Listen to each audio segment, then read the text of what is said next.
네, 오늘 맘이랑 웹이나 두 번째 시간 진행해 보도록 하겠습니다. 지난주까지만 해도 주니어 플랜토라고 기억하셨던 분들이 있을 수 있는데 제가 이름을 제 마음대로 바꿨습니다. 맘이랑이라는 이름으로 이 프로젝트를 좀 이제 장기적으로 진행을 좀 해보려고 하고요. 영어 표기로는 이렇게 맘 앤 이렇게 표기를 해서 요 엔드 요 아이콘이 약간 그 뭐랄까 그 어머님이 이렇게 아이 포대기 안고 있는 모습이랑 좀 비슷하다는 어떤 그 썰이 좀 있어서 외국에서 요 요 그 뭐지? 특수 문자를 많이 쓴다 그러더라고요. 그래서 이렇게 제가 브랜딩을 바꿔봤고요. 최대한 지난주에 들어오셨던 분들이 들으시기에 좀 겹치는 내용을 좀 없게 하려고 좀 노력을 했었는데 이번 주에 제가 좀 포커싱 하려고 하는 내용 주제는 집에서 공부를 하려면입니다. 그러니까 아무래도 제가 스레드에서도 홍보하기로도 집에서 엄마표 영어 하시는 분들 중에 관심 있으신 분들에게 지금 집중적으로 타겟팅을 했고, 그리고 그거에 이제 많은 그 유입이 있었던 걸로 알고 있어서 제가 왜 이 부분에 지금 집중을 하는지 지난 시간에 했던 얘기 좀 이어서 덧붙여서 진행을 좀 해보려고 하고요. 그리고 지난 시간에 좀 못 다뤘던 이제 그 교육 대전환 시대라고 지금 얘기하거든요. AI 대전환 교육 시대 이렇게 막 얘기를 하는데 사실 지금 업계에서는 되게 신났어요. 그러니까 여기서 말하는 업계는 사교육 업계입니다. 학부모들을 대상으로 소위 말해 마케팅을 하기에 공포를 조장해서 불안감을 심어주고 우리가 해결 책임이다라는 식의 얘기를 하는 거를 너무 사교육 업계가 좋아해요. 그러니까 거의 레벨 테스트 같은 거 받으러 학원 가면 이제 병원도 아닌데 의사도 아닌데 왜 이제 오셨어요, 어머니? 그동안 뭐 하셨어요, 어머니? 이제 너무 늦으셨어요. 큰일 났어요. 막 이런 식으로 이제 얘기하는 게 업계의 관행인데 왜 그러는지 알기도 하고, 그리고 무엇을 기준으로 삼느냐에 따라서 정말 늦었을 수도 있죠. 근데 거기에 대해서 제가 뭐 옳다 그르다를 오늘 평가하려는 건 아니고, 어쨌든 변화가 오는 것은 맞다. 근데 거기에 대해서 매스미디어나 혹은 사교육업계에서 혹은 아이를 데리고 만난 학원 뭐 레벨 테스트장에서 듣는 이야기들 중에 실체가 좀 무엇인지를 알고 반응을 하시면 좋을 것 같아서, 그런 얘기들을 좀 진행을 해보도록 하겠습니다. 그래서 인트로는 먼저 아이가 호기심이 생기는 순간이라는 영상을 좀 보려고 하는데 영상을 보기 전에 제가 준비한 PPT가 하나 있어서 슬라이드를 좀 먼저 보시고 요거 영상을 좀 볼게요. 영상은 한 6분 정도 되는 영상인데 스킵하면서 최대한 끝까지 진행을 해보도록 하겠습니다. 나중에 요 파일은 제가 공개를 할 거예요, 오늘은. 그래서 공개를 드릴 거고 보시고 이제 따로 또 복습을 하실 수 있게 그리고 오늘 못 들어오신 분들 중에 영상을 보시는 분들도 이 파일은 제가 유튜브 링크에 같이 드릴 예정입니다. 참고로 미리 말씀드리는데 이 PPT는 제가 직접 제작하지 않았고 제가 프롬프트만 입력하고 AI가 정확히는 구글 노트북 LM에서 제작을 해줬습니다. 그래서 글씨가 조금 깨질 수 있다는 점 양해를 부탁드립니다. 그래서 아이가 학습을 할 수 있는 최소한의 단계, 그러니까 호기심을 갖는 혹은 몰입을 할 수 있는 단계에 대한 심리 실험을 한 게 있는데, 제가 이제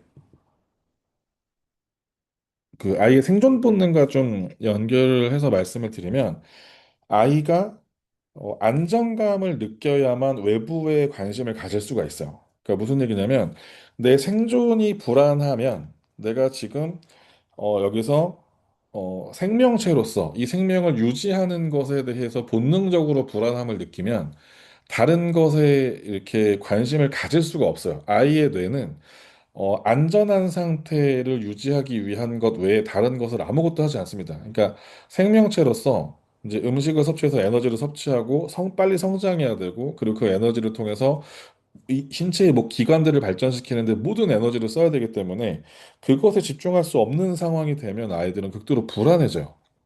반대로 얘기하면 안정감을 기반으로 외부의 세계가 확장됩니다. 그래서 안정감을 느껴야 세상이 안전하다고 느껴야 나는 이것을 좀 탐험해 볼 거야라는 마인드가 생겨요. 그래야 아이들이 세상을 좀 흥미롭게 여기고 이런 그 놀이터와 같은 마음으로 아이들을 받아들이게 돼요. 요 영상이 나오게 된 것도 이따 영상을 좀 보여드릴 건데 미리 좀 말씀드리면 그 영상은 그 영상 퀄리티 자체도 되게 옛날입니다. 60년대에 제작된 영상이고 퀄리티도 좀 음산하고 흑백인데 내용 자체도 좀 극단적인 사례를 좀 보여주는 영상들이어서 제가 미리 좀 쿠션을 깔 겸해서 좀 컬러풀한 사진들을 대체를 했고요. 요 장면이 나올 겁니다, 이따가.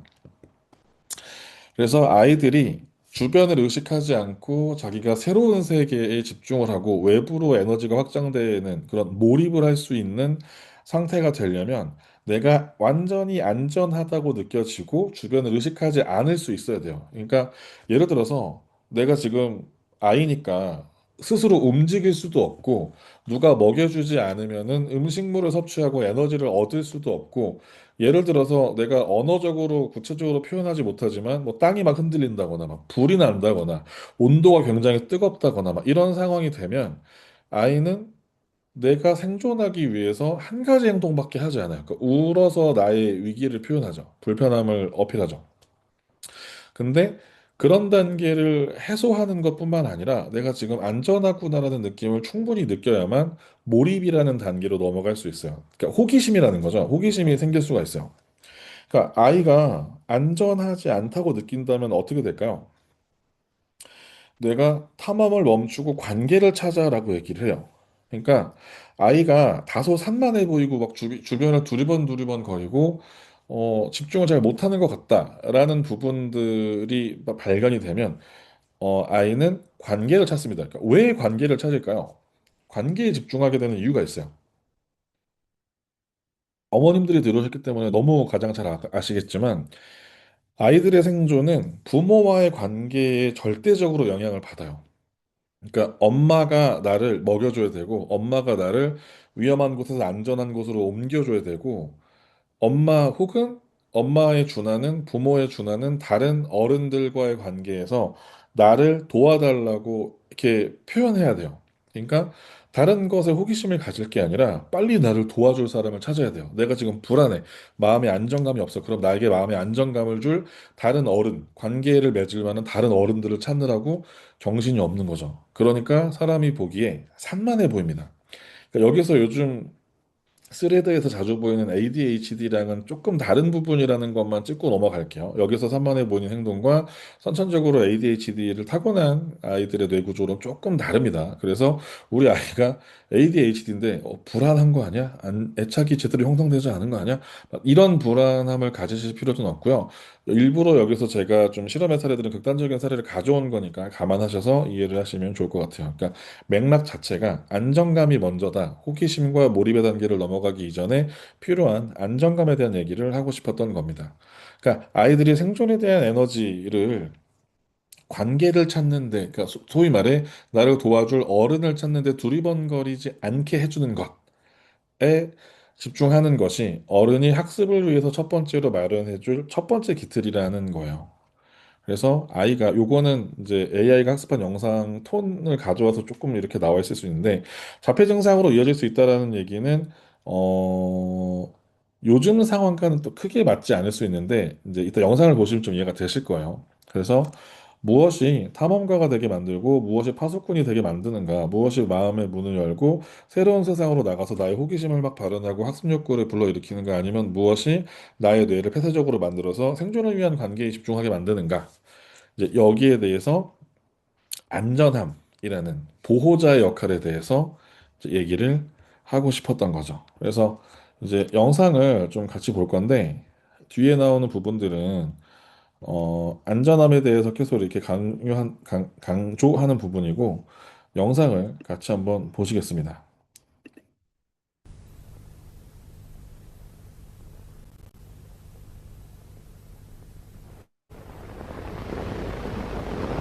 Emmanuel, élevé dans sa famille, est avide de saisir tout objet nouveau en vue d'une exploration active.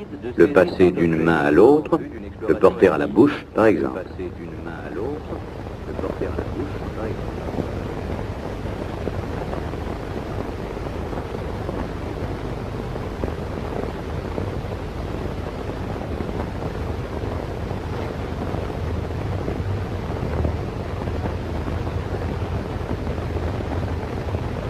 Totalement absorbé par ces manipulations, L'enfant prête peu d'attention à son entourage. Christine, régulièrement confiée à une crèche de jour, ne semble pas présenter un comportement différent de celui de l'enfant précédent. Elle saisit les cubes des deux mains.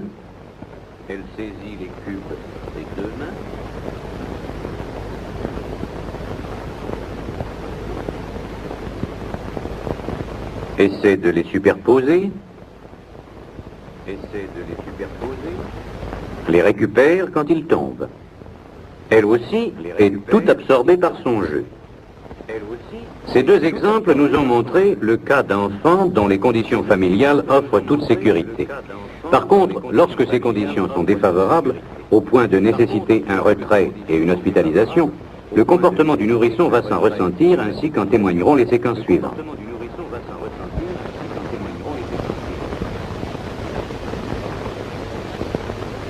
Caroline, dont la mère s'est médiocrement souciée, est anorexique.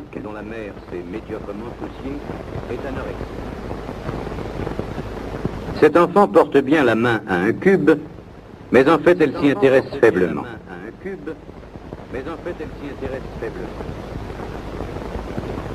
Très souvent, elle jette un regard interrogateur autour d'elle. Son exploration reste active, mais elle semble surtout préoccupée par son entourage. Dans les cas qui vont suivre, le souci croissant de l'environnement et l'inquiétude décuplée auront pour corrélatif un amoindrissement de l'attention prêtée au jeu. Par exemple, Véronique, également anorexique, manifeste son refus en écartant ses mains d'un geste d'évitement.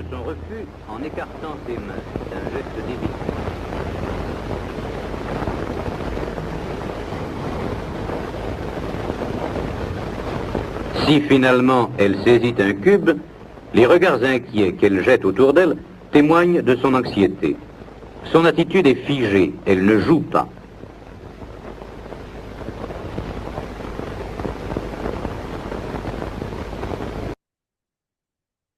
죄송합니다. 잠깐 제가 설명할 게 있어서 멈췄는데, 그러니까 아이가 아까 유난히 요 아이 같은 경우는 처음에 보여줬던 두 아이랑 비교했을 때 굉장히 주변 사람들을 응시하는 장면들을 많이 볼 수가 있거든요. 근데 실제로 불안 애착이 좀 형성된 경우에는 새로운 사물에 관심을 갖기보다는 주변의 다른 사람들이 나를 어떻게 지켜보고 있는지에 대해서 본능적으로 더 많이 에너지가 쏠려요.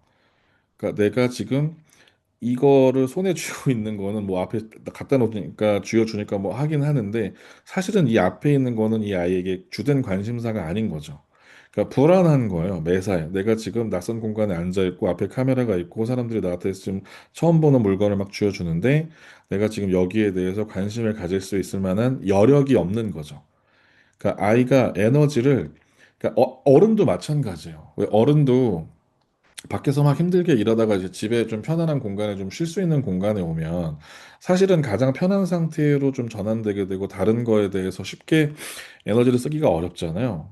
근데 아이들 같은 경우에도 언어로 표현하진 않지만 다른 곳에 생존을 위한 곳에 에너지를 훨씬 많이 쓰고 있다면 자신을 성장시킬 수 있는 에너지는 상대적으로 계속 떨어지는 거죠. 그러니까 악순환이 반복되는 거예요. Témoigne de son anxiété. Son attitude est figée, elle ne joue pas.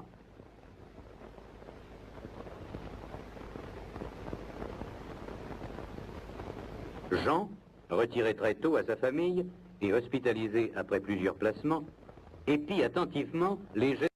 자, 보면 이 아이도 앞에 새로운 장난감을 쥐어줬는데 계속 시선이 사람 쪽을 향했죠. 그러니까 이걸 준 사람을 보는 거예요. 이거에 대한 관심이 없는 거죠. Du psychologue. La carence affective dont cet enfant a souffert semble faire primer chez lui le besoin de contact social qu'on pourrait motiver par le désir intense de l'enfant de trouver un substitut. 네, 여기서는 이제 이거는 이제 번역본이라 좀 말이 매끄럽지 않은데 어머니를 대신한 누군가를 찾고자 하는 아이의 강한 욕구에서 비롯될 수 있다. 그러니까 사회적인 접촉을 서운하는 경향을 볼 수 있다. 이게 제가 그 제대하고 나서 필리핀에 그 혹시 팔라완이라는 섬을 아시나요? 팔라완? 관광지로 보통 많이 유명한데 팔라완이라는 섬 뒤에 가면 쓰레기산이라는 마을이 있어요. 그러니까 쓰레기산이라는 지명이 아니라 마을 이름이 쓰레기산이에요. 쓰레기산 마을. 거기 가면 그 지금 이제 탄소 중립 때문에 미국이라든가 유럽에서 이제 특히 미국에 많이 갖다 버리는데 그 자국의 쓰레기를 버릴 공간이 없는 그런 그 소위 말해 선진국에서 돈을 주고 필리핀 같은 제3국가에다가 쓰레기를 버려요. 그러면 그 사람들은 쓰레기 폐기물로 이제 분류해서 거기다 버리지만 사실 이제 그 발전이 더딘 필리핀의 입장에서는 꽤 쓸만한 물자들이 거기에 쌓여 있는 거예요. 근데 당연히 환경적으로 열악하겠죠. 그러니까 섬의 한쪽은 너무나 유명하고 풍족하고 외국 사람들, 유럽 사람들 와가지고 막 수영하고 막 태닝하고 막 이러는 휴양지가 있는데 그 산의 뒷면에 가면 미국을 비롯한 다른 이제 선진국들이 버린 쓰레기들이 그러니까 산에다 쓰레기를 버린 게 아니라 쓰레기가 쌓여서 산이 된 지형에 사람들이 살아요. 그 섬에 제가 이제 봉사활동을 하러 제대하고 이제 교회에서 이렇게 팀을 꾸려가지고 봉사활동을 갔었는데 여기 있는 아이들이 저희는 사실 뭐 일주일에서 10일 정도, 뭐 길어야 2주 정도 이제 짧은 기간 동안 거기 있는 사람이잖아요. 근데 우리 같은 사람들이 그 섬에 봉사하러 되게 주기적으로 온대요. 근데 거기 있는 아이들 중에 어떤 성향이 많냐면 정말 특히 이렇게 조금 저희는 좀 봉사하려는 마음으로 좋은 마음으로 맨날 거기 가서 막 간식 같은 것도 나눠주고 막 풍선 같은 거 불어가지고 장난감도 만들어주고 저녁 되면은 막 그 콘서트 같은 거 해주고 그리고 무언극 같은 거 공연하고 말하니까 사람들이 되게 호감이 생기잖아요. 근데 이 아이들은 이제 굉장히 정서적으로 결핍된 환경에서 성장을 하기 때문에 부모도 생존하기가 너무 어렵고 가난하고 쉽지 않은 환경에서 아이들을 키우기 때문에 아이들도 제대로 사랑받지 못하고 거기 있는 어른들도 아이들을 제대로 사랑하는 방법을 몰라요. 그러다가 자기들을 막 이뻐하는 어른들이 막 와가지고 막 일주일 막 2주씩 있어가지고 막 이렇게 스킨십하고 안아주잖아요. 3일 딱 되면요, 아이들이 자기를 가장 예뻐해주는 자기 메이트를 골라요. 저도 한 명 있었어요.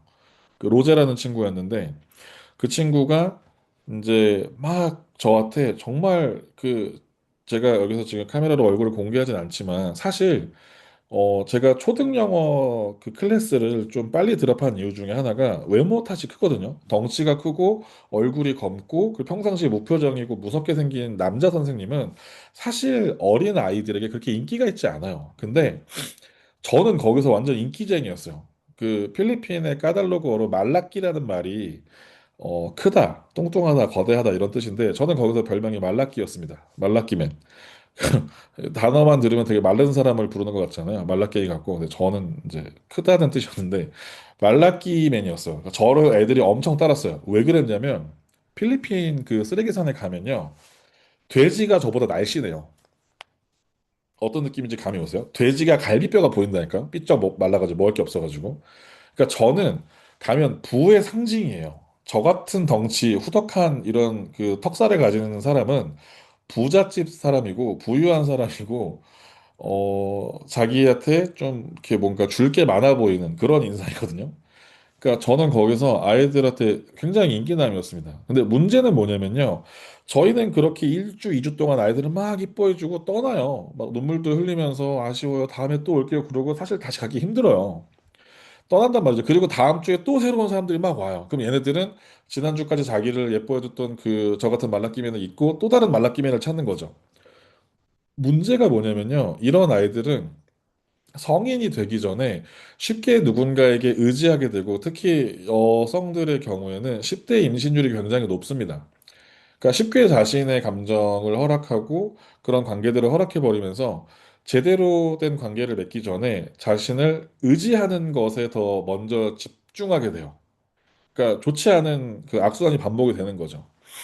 그래서 저는 이제 영상을 여기까지만 볼 텐데, 어, 아이들이 정서적으로 갖는 Institut 안정감에 maternel. 대해서, 조금, 뭐랄까, 일부러 제가 의도적으로 극단적인 예시를 들어서 좀 헤비하게 보여드린 건데, 그러니까 결론은 아이가 호기심을 갖게 되는 순간은 부모로부터 오는, 그러니까 자신이 존재하는 집이라는 공간과 그리고 어른들과의 관계에서 안정감이 들어야 돼요. 그리고 그 호기심이 몰입으로 연결되려면 어른들과의 관계를 해서 소위 말해 얘가 눈치를 보는 상황이 생기면 안 돼요. 근데 우리나라의 그 학생들 중에 근거 없는 완벽주의가 되게 많거든요. 무슨 얘기냐면 틀리는 걸 되게 싫어해요. 그러니까 너무 웃긴 거예요, 제 입장에서는. 아니, 네가 배우고 싶어서 네가 모르는 게 있어서 나한테 비싼 돈 내고 배우러 왔는데 자꾸 내 앞에서 안 틀리려고 해요, 학생들이. 왜 그러냐면 어렸을 때 틀리는 거에 대한 부정적인 인식이 강하게 박혀서 그러니까 소위 말해 잘못된 칭찬이라든가 잘못된 격려로 인해서 아이들이 무언가를 남들 앞에서 틀리는 것 자체를 너무 수치스러워해요. 유난히 동양권에서 그게 좀 심하거든요. 그래서 이런 부분들을 가능하면 좀 줄여서 아이들이 특히 요즘에 AI 시대에 어른들이 맨날 강조하는 게 생각하는 능력이 있어야 되고 질문하는 능력이 있어야 되고 AI랑 일자리 경쟁을 하는 게 아니라 AI를 나의 조력자로 협력자로 삼으려면 뭐 이런 것들을 가르치잖아요. 그래서 요 얘기를 좀 지금 할 텐데 아이들이 성장하는 과정에서부터 저는 사실 초등도 물론 수업을 했지만 아까 말씀드린 모종의 이유로 초등 클래스를 좀 일찍 떠났고요.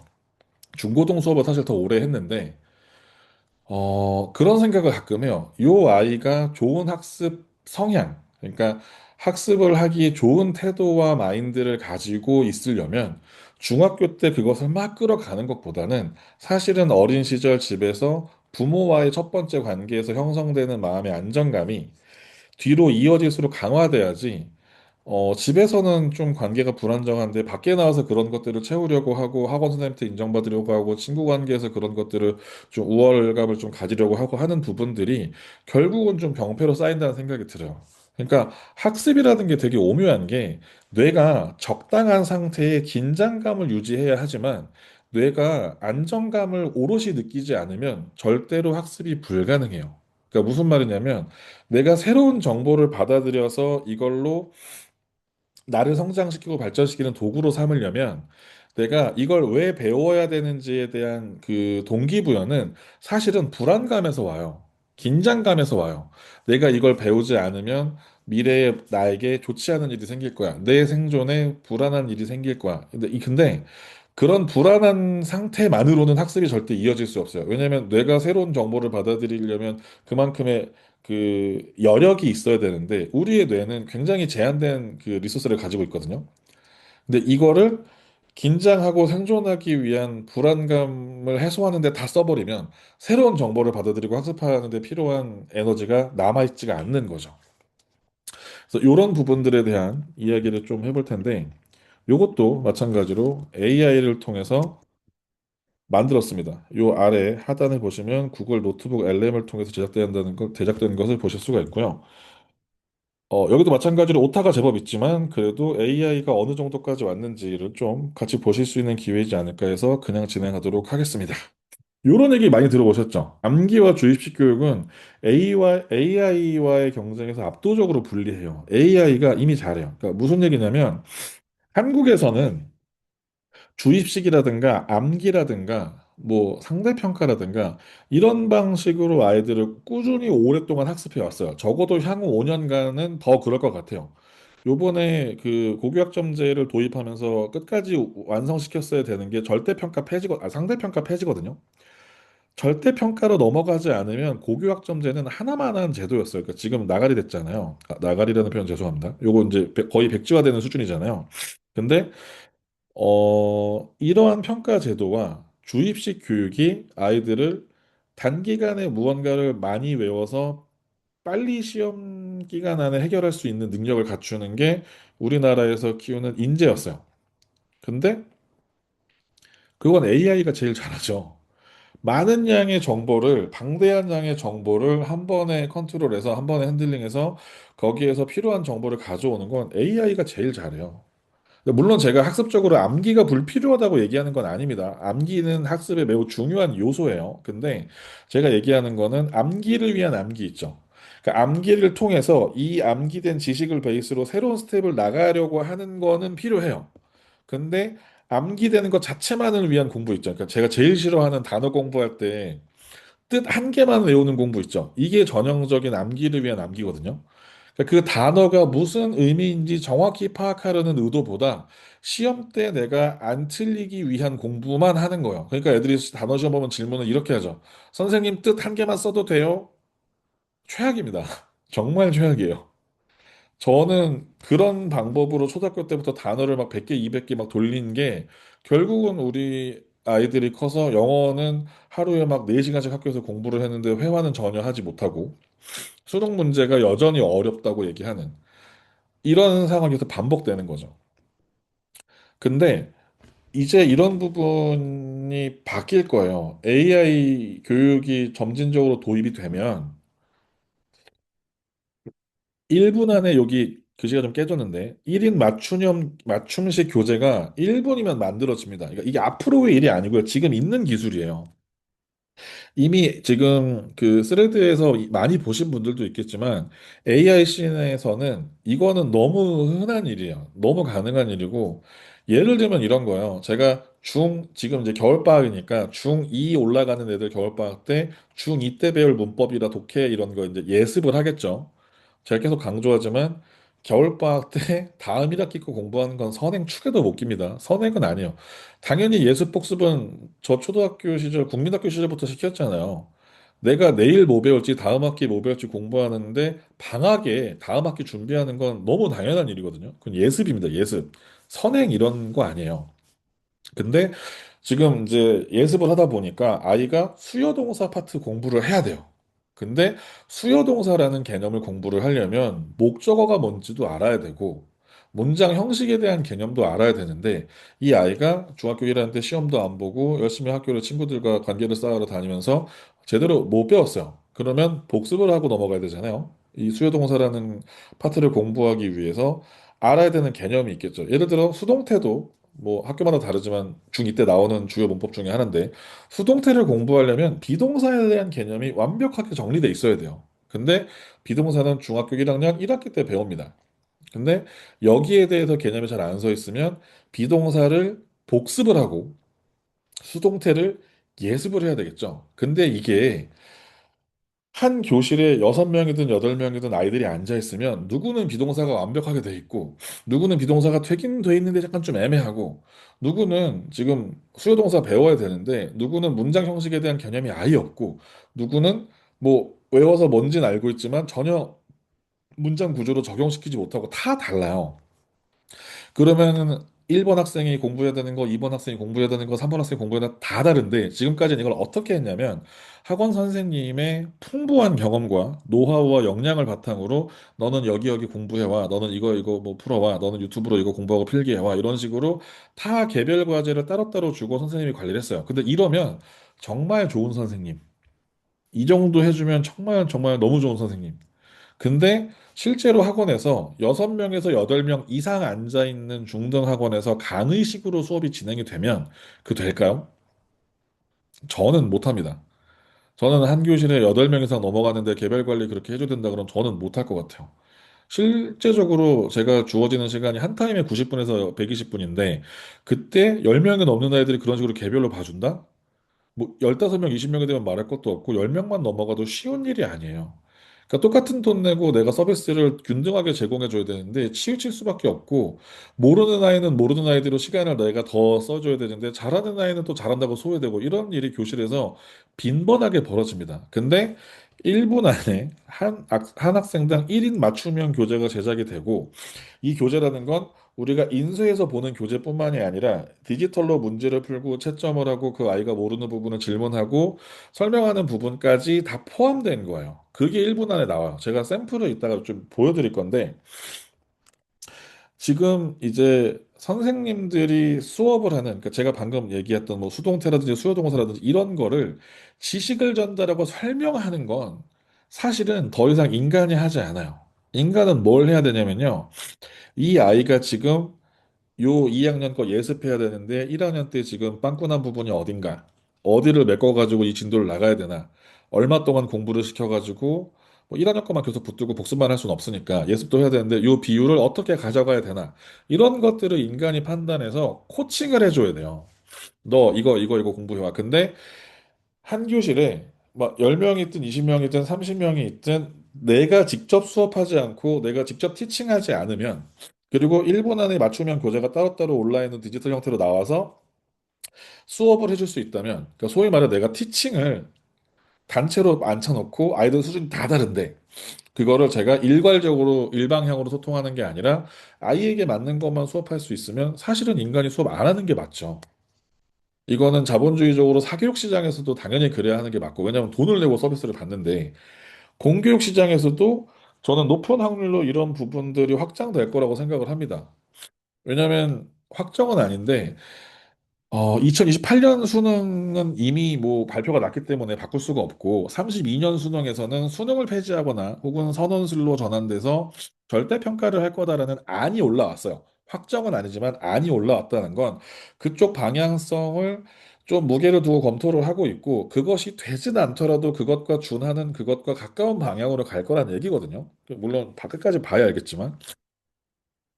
그러니까 이런 것들에 대한 예측을 하면서 특히 오늘 이제 초등 부모님들이 좀 많이 오셨을 텐데 지금 2032년에 수능을 보는 아이들이 제가 초 5학년일까요? 지금 오늘 날짜 기준으로 초5 이하의 학생들은 아마 32년 기준으로 입시가 바뀔 텐데 AI로 인해 바뀌는 세상의 구조에 대해서 반영이 안 될래야 안 될 수가 없어요.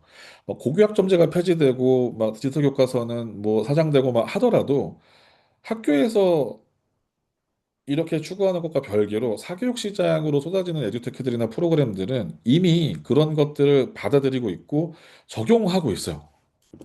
네. 그러니까 지식 전달자로서의 인간은 경쟁력을 잃었습니다. 그러니까 저도 어디 가서 뭐 EBS나 일타 강사 수준은 아니지만 너희도 좀 중등이나 고등 수능까지는 강의 좀 치네, 좀 들을만 하네라는 소리 들으면서 나름 어, 지역 이렇게 로컬 학원에서 몸값 좀 키워가지고 막 제주도까지 스카우트해서 내려오고 막 했었는데 저는 무슨 마음이 드냐면 내가 이걸 기깔나게 설명 잘하는 게 무슨 의미가 있지라는 생각이 드는 거예요. 왜냐면 예를 들어서 제가 아까 말한 수요동사 있죠. 그냥 유튜브에 가서 물론 아이들이 이걸 검색할 거라고 생각하지 않습니다. 수요동사라고 치잖아요. 쇼츠로만 1분 안에 설명하는 것만 해도 이만큼이고요.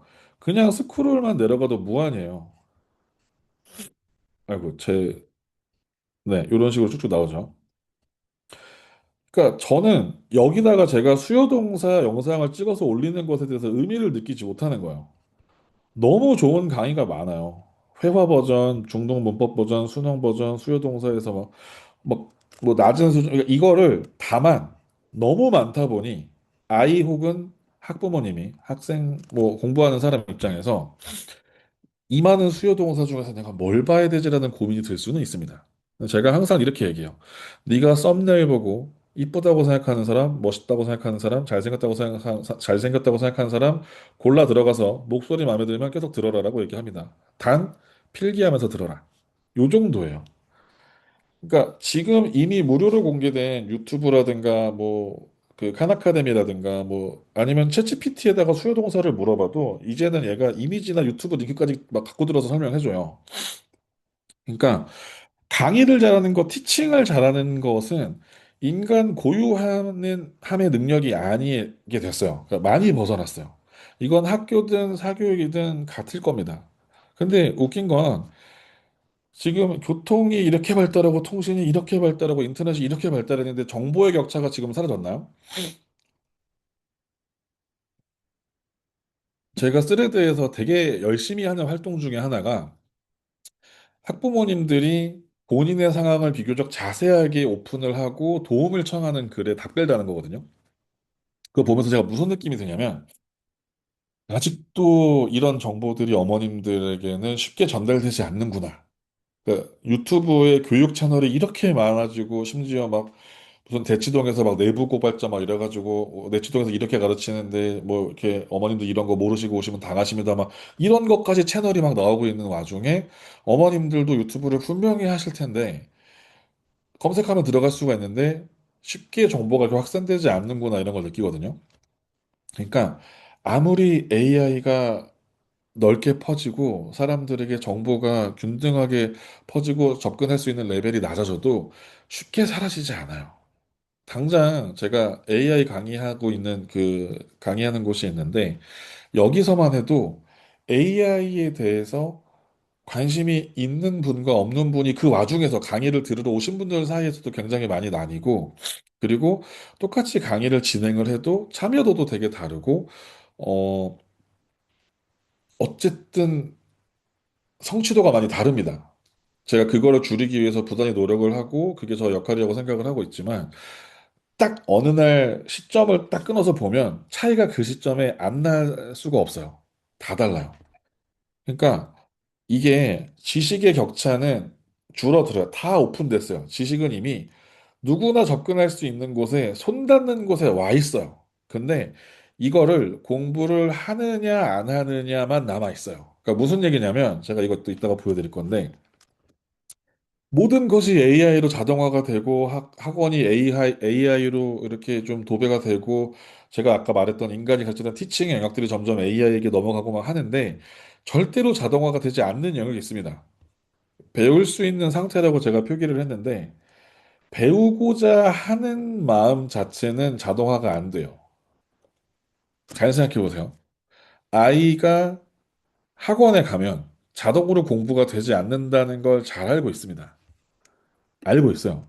우리 아이가 학원을 보내도 저도 학원에 20년 있었잖아요. 근데 거기 한 반에 10명 있으면 다 100점 맞지 않아요.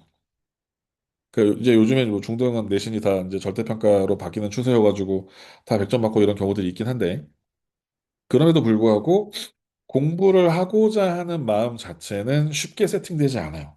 저는 여기가 지금 현재 학생들을 대상으로 교육을 하는 어른들, 그 부모님이 됐든 학교 선생님이 됐든 학원 강사가 됐든 더 이상 기깔나는 강의로 아이들에게 막 분필 막 슉슉 뿌려가면서 나 강의 기깔나게 잘하지, 나 설명 잘하지, 나 끝내주지 이런 퍼포먼스를 하는 것에 집중하는 시대가 이제 저물어 간다고 보는 거죠. 그러니까 저 역시도 그것을 좀 뼈저리게 체감을 하고 있고 단순히 제가 나이가 들어가면서 아이들과의 격차가 커져서 생기는 일이 아니라 시대적으로 그래요.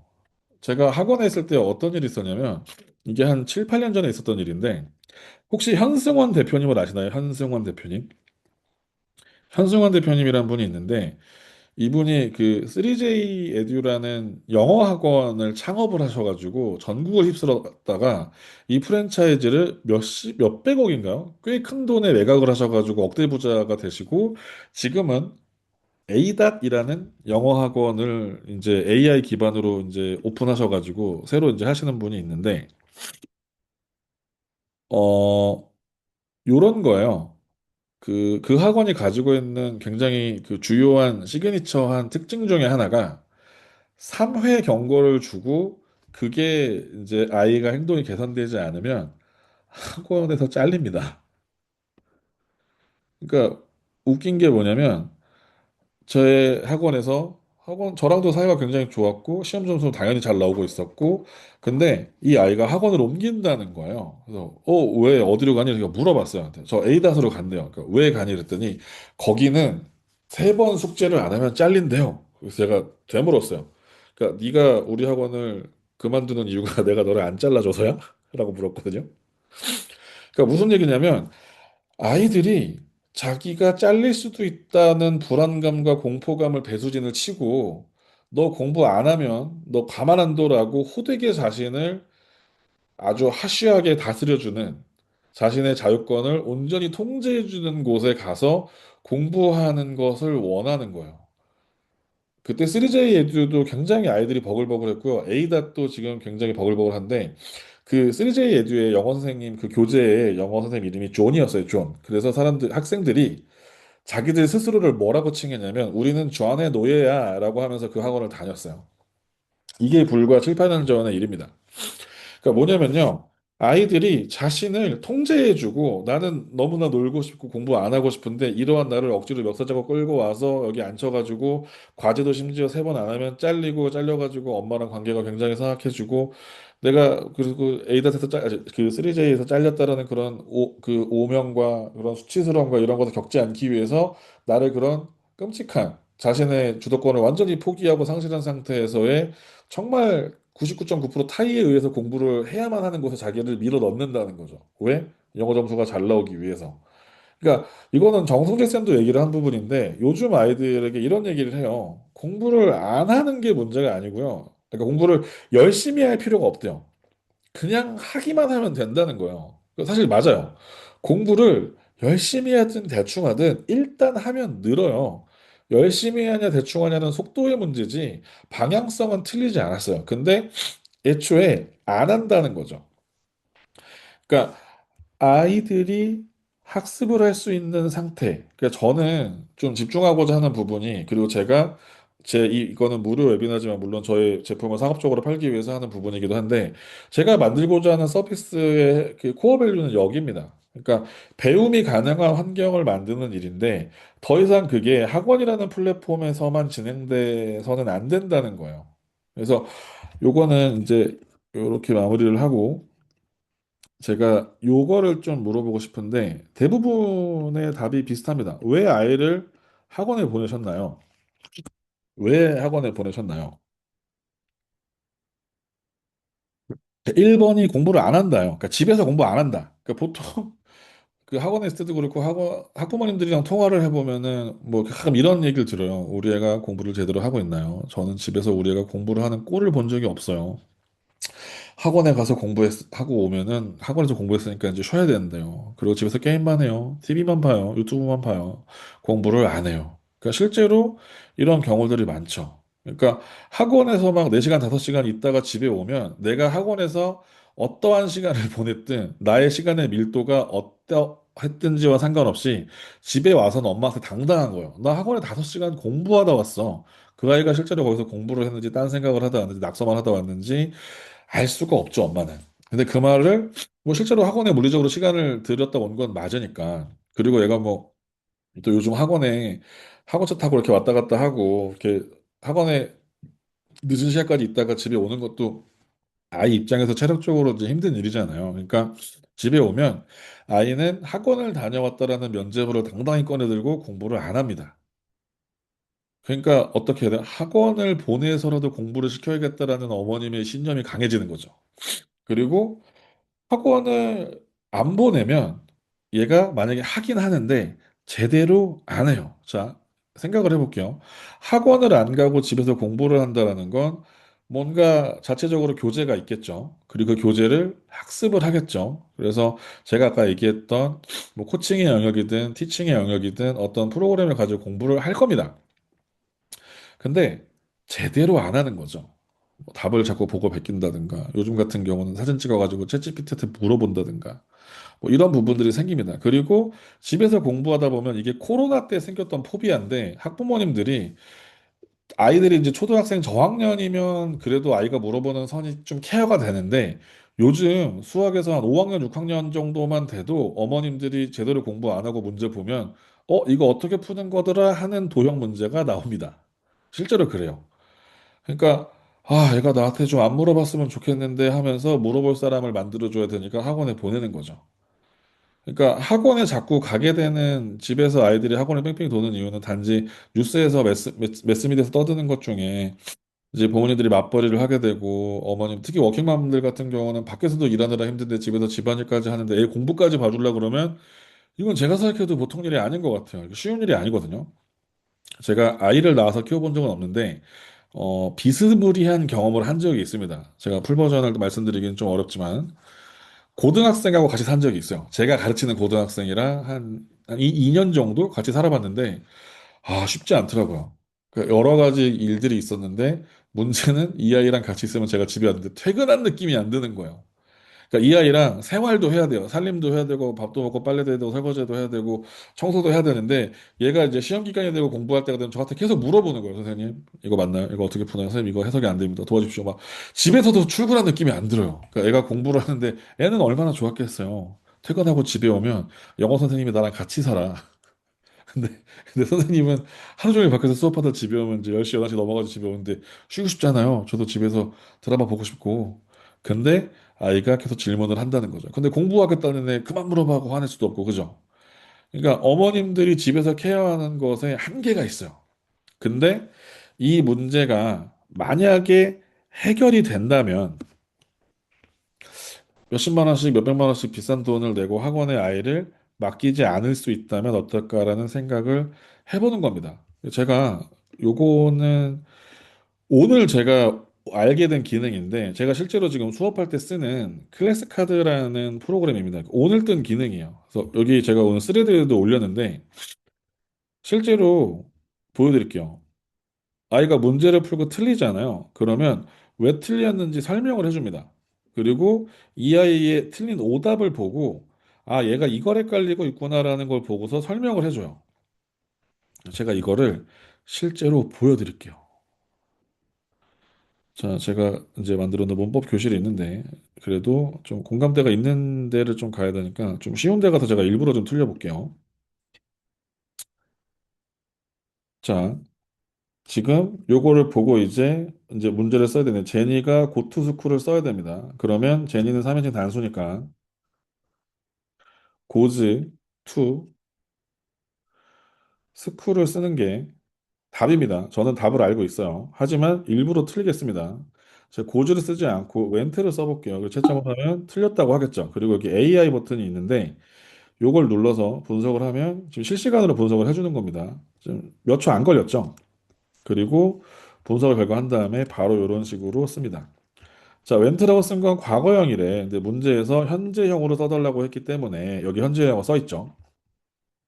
틀렸어요. 그래서 제니는 3인칭 단수주어에서 S로 저 고지가 되어야 해요. 그렇죠? 틀린 답을 알려주고 왜 드렸는지 그리고 공부하는 팁을 알려줍니다. 자, AI가 이 정도로 설명해주면 어머님들이 집에서 공부하는 나한테 안 물어봤으면 좋겠다 이런 부분이 해결되지 않을까요?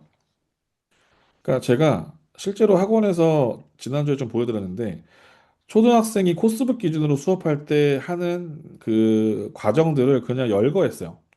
자, 단어 시험 보는 거 여기에서 보실 수 있어요. 보여드릴게요. 예를 들어서 제가 쓰는 프로그램 중에 오토보카라는 사이트가 있는데 여기에 아이디를 내고 입력을 하고 들어가면 학습을 할 수 있습니다. 여기서 학습을 할 수 있어요. 그래서 학습을 하면 여기서 학습 시작을 하면 이런 식으로 뜨고 들어가면 학습을 할 수 있습니다. 이렇게 설명을 해줘요. Enough. 소리 들리시나요? Enough time.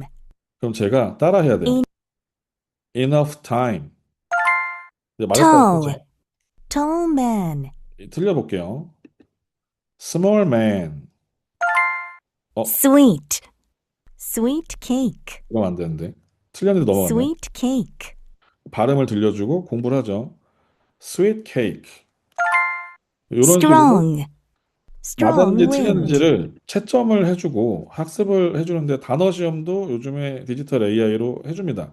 교재 푸는 거 요즘에는 아이가 풀어오면 이제 채점해주면 되죠. 근데 채점해주는 거 엄마가 직접 해주지 않아도 된다면 음원 듣고 따라하려면 집에 장비 갖춰줘야 되잖아요. 근데 핸드폰으로 충분히 가능하다면 그리고 워크북이나 드릴 활동을 해야 되는데 요거는 교재에 풀고 온라인으로 만약에 풀고 채점이 가능하다면 그러니까 이런 활동들은 이거는 제가 지난번에 클래스 5를 실제로 보여드렸기 때문에 지금은 안 보여드리는 건데 여기 있는 그 태스크 중에 실제로 학원에 가야만 할 수 있는 것들은 사실 몇 개 없어요.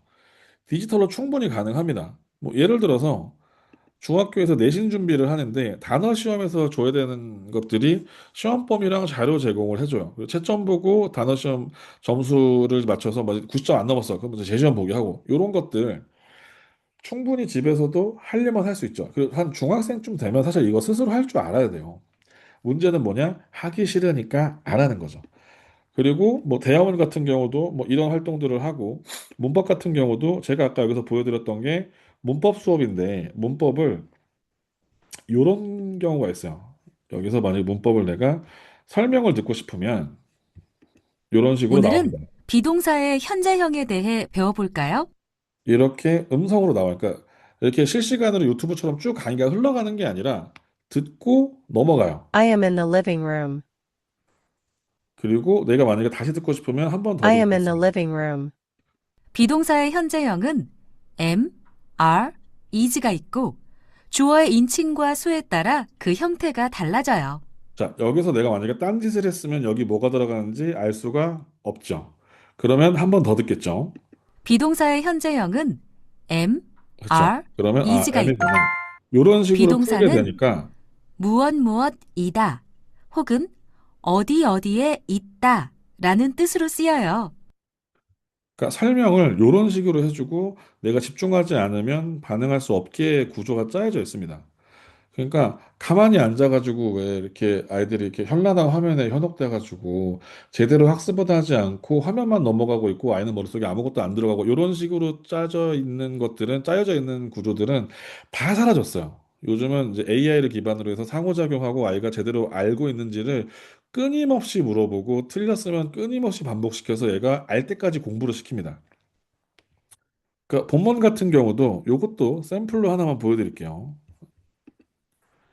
예를 들어서 내신 대비로 중학교 한 2학년 단어 본문을 들어가 볼게요. 여기 본문이 있습니다.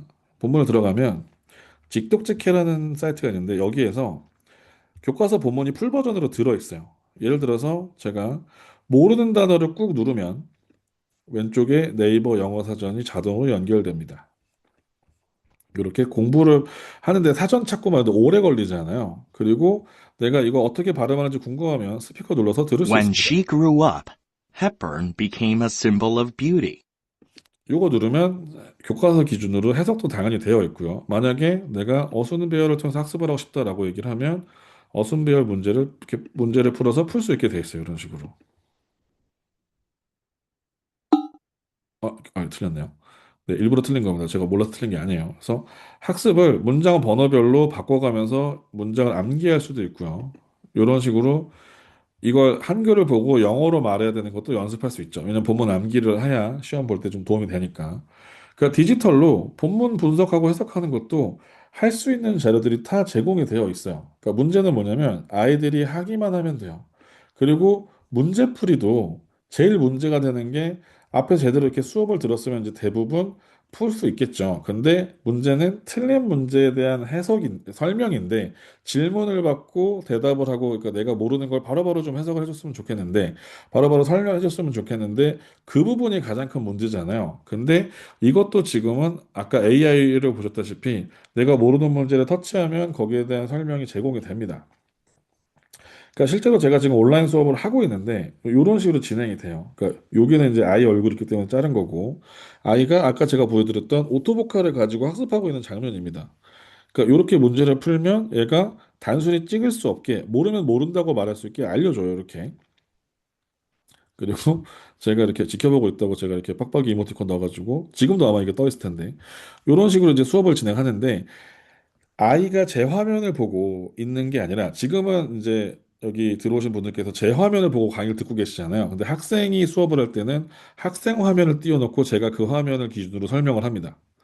그러니까 학생이 다른 짓을 할 수가 없어요. 화면이 풀로 공개되어 있기 때문에. 물론 요 카메라 바깥에서 아이가 핸드폰으로 딴짓을 하면 그건 뭐 그것까지 제가 막을 수는 없지만 포인트는 이거예요. 아이가 안 한다. 그러니까 공부를 안 한다는 거죠. 제대로 안 한다. 그러니까 하긴 하는데 아까 말대로 요거 띄워놓고 밖에서 핸드폰 띄워놓고 딴짓하는 거죠. 그리고 뭘 물어보는데 내가 모르는 걸 자꾸 물어본다. 에 대한 부분이 해결이 된다면 다시 한번 물어보는데 비싼 학원비를 내고 아이를 꼭 그곳에 보내야 하는가가 제가 생각하는 좀 포인트고, 그래서 제가 생각하는 부분들이 어머님들과 그래서 공부를 먼저 해보려고 합니다. 사실, 솔직히 말씀드리면 중도형 서비스나 이런 것들에 대해서 아이들이 이거 이렇게 이 순서대로 시키는 만큼 공부하고 성과 테스트 봐서 성과가 나오면 학교 내신 대비 준비하는 거는 저는 월에 한 2만 원만 받고 공부할 수 있는 자료다 오픈할 수 있어요.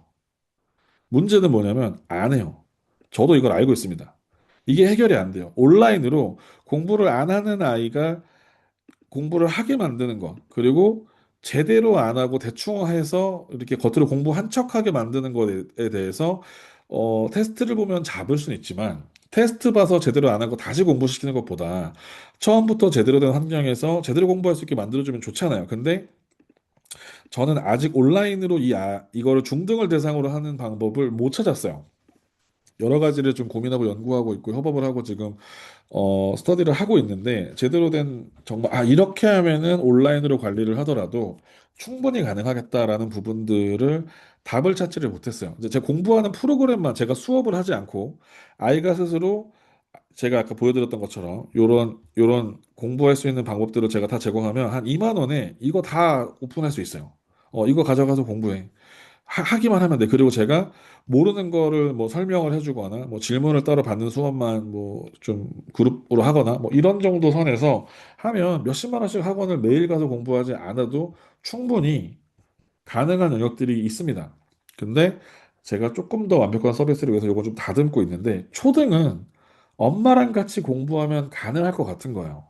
그러니까 엄마들이 저한테 물어보신 분들 중에 영어 공부를 제가 잘해야 되나요? 제가 영어 능력이 높아야 되나요? 물어보시는데 아니요, 전혀요. 왜냐면 티칭은 디지털로 할 거예요.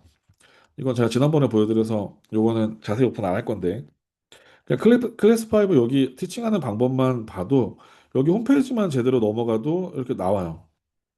이런 식으로 공부를 하는구나. 그리고 제가 이거 얼마에 오픈하는지도 그때 로그인해서 보여드렸었는데, 그러니까 월 10,000원에 어머님이 티칭은 요 디지털로 하는 요 튜터를 사시고, 그리고 제가 어머님들에게 어떻게 수업하시면 됩니다라고 코칭만 해드리면, 초등학생들은 예를 들어서 굳이 파닉스를 학원 가서 비싼 돈 내고 떼야 되나? 그러니까 이런 거예요. 파닉스를 떼도 한 달에 18만 원, 20만 원 내요. 아이가 코스북으로 막 뭐 독해 교재를 해도 똑같이 초등학생은 18만 원, 20만 원 내요. 근데 어머니 입장에서 집에서 월 10,000원에 판에서 떼가지고 학원 보내면 똑같은 돈 내더라도 더 높은 단계나 학원에서만 다뤄줄 수 있는 어떤 영역들을 해줄 수 있지 않나. 심지어 제가 여기서 얘기하는 코칭을 제대로 받으시면 어머님들도 집에서 그냥 교재만 사다가 똑같이 학원처럼 공부시키실 수 있지 않나. 그러니까 제가 여기서는 이렇게 초등 수업하는 이렇게 태스크만 적어놨지만 순서대로 앞에 5분은 뭐 하시고요. 그 다음에 10분 동안 뭐 시키시고요. 그 다음에 채점한 다음에 요거 확인하시고 이런 부분들을 제가 학원에서 마치 신입 강사 연수하듯이 본사에서 워크숍 하듯이 어머님들이랑 같이 이렇게 공부할 수 있는 방법을 공유를 하면 어머님들도 영어 실력이 같이 늘고 아이들이랑 같이 공부하면서 대화할 수 있는 부분들도 확장되지 않을까라는 생각을 해서 이런 서비스를 지금 이제 런칭을 했는데 제가 아까 보여드렸던 중등은 제가 아직 지금 다 다듬어지지가 않았고 클래스 5는 지금 신청 받아가지고 6분이 이미 이 서비스를 이용을 하고 계시고 피드백이 지금 올라오고 있습니다. 그래서 그거 오픈하면 너무 광고 같아가지고 거기까지는 안 하고요. 그리고 매일 국어도 제가 수업하고 있는 학생이 있는데 매일 국어는 지금 어떤 학생을 대상으로 하고 있냐면 중국에서 국제학교 다니는 친구예요. 이제 한국 나이로 중2인데 고등학생 때 나이에 한국으로 돌아와야 된대요. 그리고 한국에서 입시를 해야 하는데 지금은 중국에서 영국식 IB 국제학교 수업을 받고 있는데 진짜 자유도가 높고 참여도가 높고 정말 자유롭게 연구하고 공부하는 분위기인데 고등학교로 넘어오는 순간 한국 입시에 맞춰가지고 주입식 공부를 해야 된단 말이에요. 그러니까 이 아이가 거기서 생기는 갭 때문에 스트레스를 받으실 걸 어머님이 너무 걱정하셔서 그 중간에서 제가 해줄 수 있는 부분을 좀 찾아서 수업을 하고 있는데 그 중에 하나가 매일 국어입니다. 그러니까 한국식 입시에서 요구하는 글읽기 능력을 같이 좀 들어감과 동시에 이제 어쨌든 외국에서 오래 생활을 했으니까 뭐 어휘력부터 해가지고 공부할 수 있는 부분들을 제가 좀 도와주고 있는데 요거는 한글을 떼었으면 초등학교 1학년부터 프로그램을 해서 제가 이거는 근데 좀 가맹비 자체가 좀 비싸가지고 이렇게 클래스 5처럼 제가 뭐 10,000원에까지는 못 해드리는데 요거만 제가 말씀을 드릴게요. 요거는 만약에 진행을 하게 되면 가격이 요렇게 나와 있습니다. 그러니까 초등과정 기준으로 한 달에 79,500원인데 제가 이거보다는 좀 싸게 많이 싸게 해드릴 수 있을 것 같아요. 제가 만들어 놓은 방식대로 어머님들이 도와주시면 왜냐면 요거는 이제 수업을 하는 건데 여기 같은 경우는 이제 오프라인으로 학원에 직접 나서 공부를 하는 거니까 이 정도를 받는 건데 온라인상에서 저는 어머님들이 어떻게 이 메일 국어를 활용해서 공부시키면 됩니다는 어머님이 수업하실 거고 어머님이 관리하실 거고 어머님이 가르쳐 드릴 거니까 제가 이 돈을 다 받을 이유가 없죠.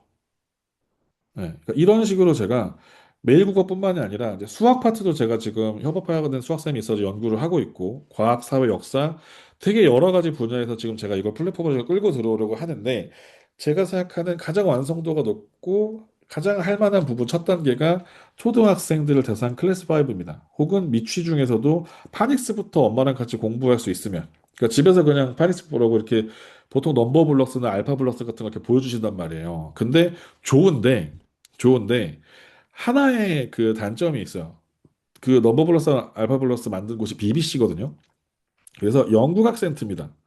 이게 나쁜 건 아닌데 문제는 한국식 영어 발음의 기준은 미국식 영어예요. 네. 그래서 결론적으로 그 발음에서 오는 차이나 악센트는 미국식으로 또 학교에서 또 익숙해져야 되니까 여기서 좀 문제가 생기거든요. 근데 뭐 그런 거 좀 차치하더라도 어쨌든 그냥 유튜브 영상을 틀어주고 보는 것보다는 그걸 베이스로 학습할 수 있는 요소를 추가해서 학습 활동을 할 수 있으면 어머님이 그걸 좀 코치 도와줄 수 있으면 학습적인 효과가 있지 않을까라고 생각을 해서 이런 서비스를 기획을 해서 좀 해보려고 합니다. 그래서 지난주 웨비나 때 시청하신 분들 외에 추가로 혹시 나도 이걸 한번 좀 서비스를 경험해보고 싶다 하시는 분들은 단톡방을 통해서 신청을 받도록 하고요.